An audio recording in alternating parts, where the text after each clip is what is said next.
এবং নির্বাচিত প্রধানমন্ত্রী হিসেবে বিবেচনা করি এবং তাকে বৈধ প্রধানমন্ত্রী হিসেবে আমরা বাংলাদেশে ফেরত পাঠানোর চেষ্টা চালিয়ে যাচ্ছি এবং ইনশাআল্লাহ আমরা সফল।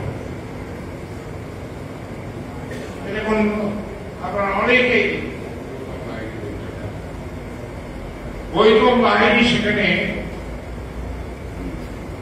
মোদী সরকারের সমালোচনা করতে গিয়ে বলেছেন যে আগে আমরা বলতাম যে ভারতের মোদী সরকার বাংলাদেশে একটা দলের উপরে নির্ভর করে ভোট করেছে, সব ডিম এক ঝুড়িতে রাখার কারণে আমাদের আমসালাক সবই গেছে, বাংলাদেশে আওয়ামী লীগও গেছে, আমাদের বন্ধুত্ব সব হারিয়ে গিয়েছে।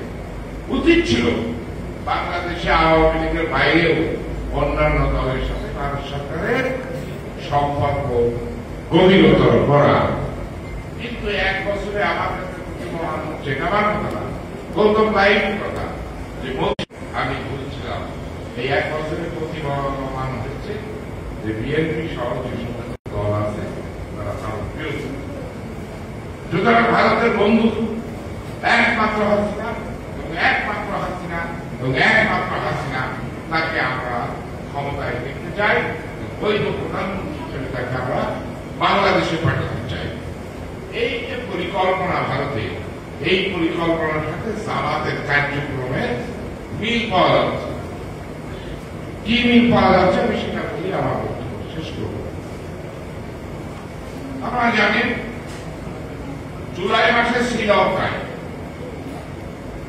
প্রেসিডেন্ট রাজাপাকসে মারা গেল, আগস্ট মাসে বাংলাদেশে শেখ হাসিনা 5 তারিখে পলায় গেল, এক বছর পর সেপ্টেম্বর মাসে নেপালে পলায় গেল। 23 সালে নেপাল, শ্রীলঙ্কা, 24 সালে বাংলাদেশ, 25 সালে নেপাল, আমার মনে হচ্ছে ইনশাআল্লাহ 26 সালের মধ্যেও যাবে এইভাবে সবাই।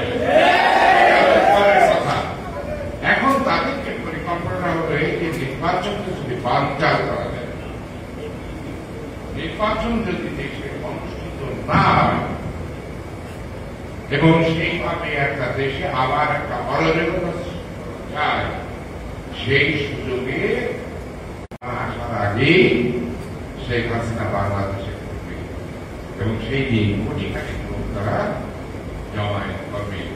তাহলে শেখ হাসিনা যদি আবার ফিরে আসে তাহলে এই ঘরের মধ্যে আমরা তারা আসে ঐক্যের কথা বা আমাদের পরিণতিটা বুঝতে পারছেন।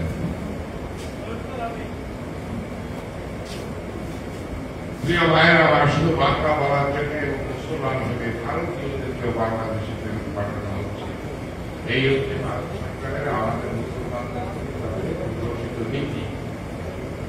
জামায়াত বলছে পিয়ার পদ্ধতি, ভালো কথা, পিয়ার পদ্ধতি পৃথিবীর প্রায় 40 দেশে আছে, খারাপ কিছু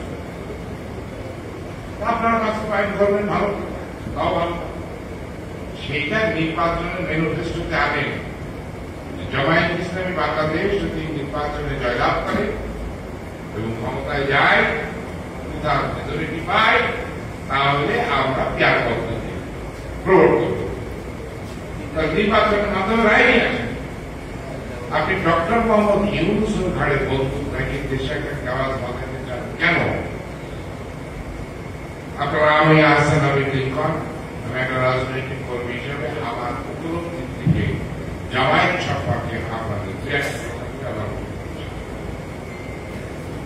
জামায়াত ইসলামী বাংলাদেশকে বাংলাদেশের রাজনীতি করার অনুমতি দিয়েছে কিন্তু হুসেন মোহাম্মদ